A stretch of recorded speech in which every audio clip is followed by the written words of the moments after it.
Necromancers in Dungeons & Dragons are broken, but in a bad way. Thematically, Dungeons & Dragons does I'd say pretty good job of letting you play as a necromancer. There's whole subclasses dedicated to them, there's a bunch of spells, there's a whole school of magic even dedicated to it. But when it comes down to actually playing a necromancer in an actual Dungeons & Dragons game, I can tell you from experience that it is not very well set up mechanically. The first spell any necromancer of any class gets is Animate Dead. Animate Dead lets you summon skeletons and zombies and maintain control of up to 4, given time to summon and repeat control with the spell itself. This is cool, you get your first set of little guys, but 4 guys is already way too many guys. You can't have that many guys. It's gonna be too difficult, too slow. It's gonna make combat an absolute slog. It's gonna make moving around anywhere annoying, and you're gonna have to just come up with alternative mechanics right off the bat. So the main issue with Necromancers is one of the main features of Necromancers of lots of guys. So if we can't have lots of guys in our D&D Necromancer game, what do? Well, if controlling a horde of undead is too much effort and far too tedious for any Dungeons & Dragons game, the only real alternative is instead of a bunch of little guys, we get 1 or 2, I like that number, big guys. Yeah, big guy Necromancer instead. To do this, we need to change 3 big spells. We're gonna do Animate Undead, somewhere here. Summon Undead, weird one, I know, I'll get to that. And Create Undead. Animate Undead first. Disappear. Okay, let's talk about the big boy itself, Animate Undead. Animate Undead is the first and most important spell in any Necromancer's spellbook, as it lets them summon their first undead guy permanently, kind of. That undead guy is usually going to be 1 up to 4 zombies or skeletons, which are CR 1/4 creatures. I would instead recommend we summon, boom, a CR 1 ghoul instead. This is a okay substitution for the 4 potential zombies you could have. It is a bit similar in health and tankiness overall, but does a little bit more damage while being a bit more of a refined creature as well. It fits thematically if you're going to be having a limited amount for a CR1 creature. It is definitely on the weaker side of what CR1 could be, so if you are running a higher power game, I'd recommend you look through both the monster manual or whatever sources or homebrew you're using to find a potentially better creature. My personal pick would be the Monsters of Drakenheim, boom, boom, Skeleton Warrior and Skeleton Archer.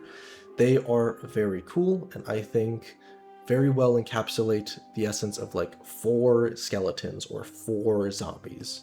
So if you think you need the power range of that in your CR1 creature, these guys are great if you have access to them. Otherwise, pick whatever you think is best for your campaign. As our young Necromancer levels up and accesses their 4th and 5th level spell slots, I would recommend allowing Animate Dead to instead be upcast to allow for a CR2 or CR3 creature to be summoned, respectively.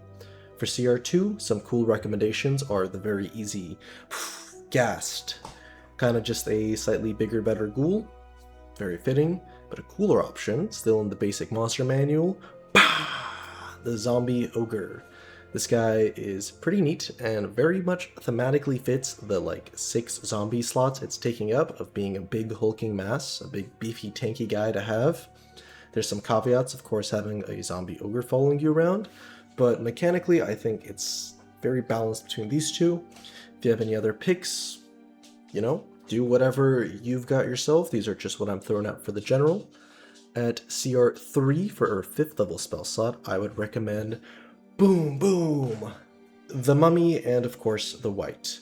2 of the other creatures on the Animate Undead spell list that we're going to be stealing, Create Undead spell list that we're going to be stealing for Animate Undead.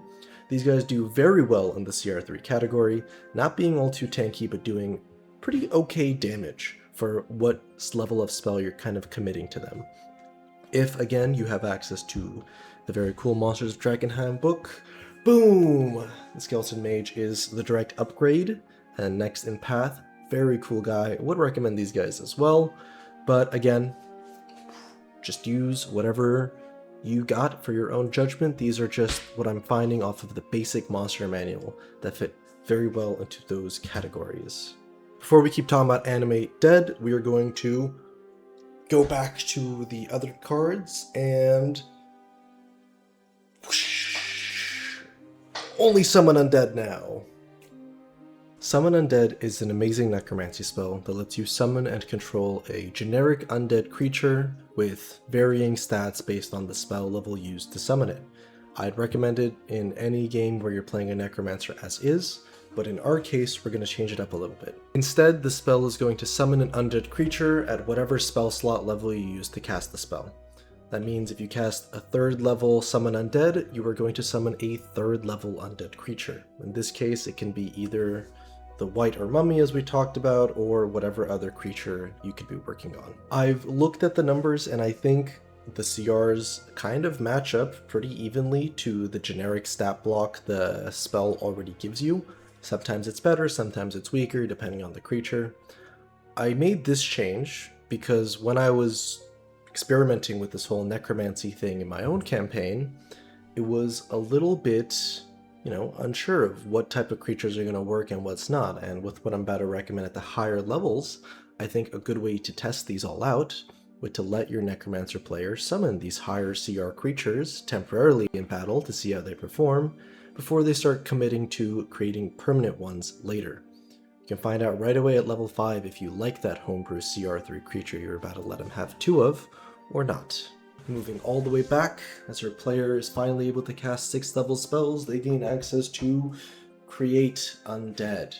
Now, Create Undead kind of does the same thing as Animate Undead, just a little bit better as a higher level spell, but we're going to be entirely changing that. Instead of creating a couple more of slightly better undead, I think Create Undead should be used to make monstrous undead creatures instead of humanoid ones. We will leave humanoid creatures to the Animate Undead spell and monstrous creatures to the Create Undead spell. It feels fair or fitting that as the Necromancer becomes more skilled, they have become better than just bringing back humanoid bodies and they are able to create their own monsters. This means right at 6th level, I believe the Necromancer should have access to 4th level undead creatures that are non-humanoids. Leave the humanoid ones up in the Animate Undead area. The monstrous ones, like for example, Boom Boom, the Bone Naga and the Flame Skull, are great and cool picks for your 6th level permanent summons. At this point, your player can choose between summoning humanoid ones or monstrous ones, whatever's cooler, whatever's neater, whatever you, the DM, are recommending them. As we move up to level 13 and get our 7th level spell slots, our players can use Create Undead to make, boom, a zombie beholder. Look how cool that is. The stat block is pretty solid.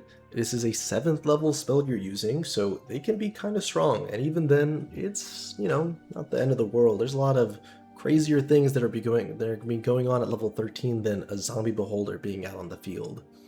I do think it is a little ridiculous. A rule you could make is to only have 1 zombie beholder, or in most cases 1 monstrous undead, and still have the Animate Undead humanoid creature being there as well. But that again entirely depends on what monsters you are making available for your players. Cool alternative at this CR of 5 for humanoid ones would be something like a Wraith. Very cool, they're kind of like better wights, but they also gain the whole shadow thing and whatnot. Also, don't let them make specters or other undead. Obviously, that defeats the whole purpose of having your 2 big guys thing. But yeah, your level 13 Necromancer is going to be looking pretty cool with his pretty tough looking undead creatures following around at this point. Finally, we're reaching the end game. Level 15, you get access to 8th level spells, and 9th level spells are just over the horizon. So what are some crazy undead creatures that you're going to be able to create now that we're finally getting to this capstone of your character? Nothing. This system was not made with the intention of getting past level 14. I think that CR7 undead are about where the scaling begins to outpace the Necromancer. If you're just using Summon Undead as it is, or Create Undead as it is, You're outpaced before you even cast the dang spell, in most campaigns I'd say. But even with the new and nicer rules we're using, you're really gonna start falling behind around this level 14-15 point. But I don't think that's a problem. I think most people's campaigns aren't gonna get past level 15 in the first place. If you're doing a one-shot, you can have your own rules anyway, so do whatever, it's just for 1 or 2 sessions at most. So I think this is a good enough system as it is, and it's the one I used for my Necromancer player for a few months before his character tragically changed. But that's a story for another time. If you do want an elaborate endgame for your Necromancer player, then check out this guy's videos. He's got a great series about liches, the ultimate Necromancer as is.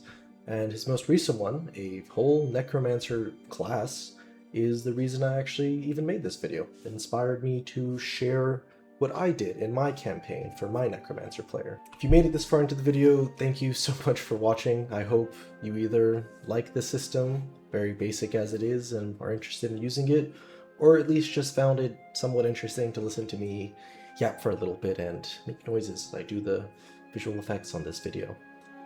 Thank you guys again so much for watching. Hope you enjoyed. Have a nice day.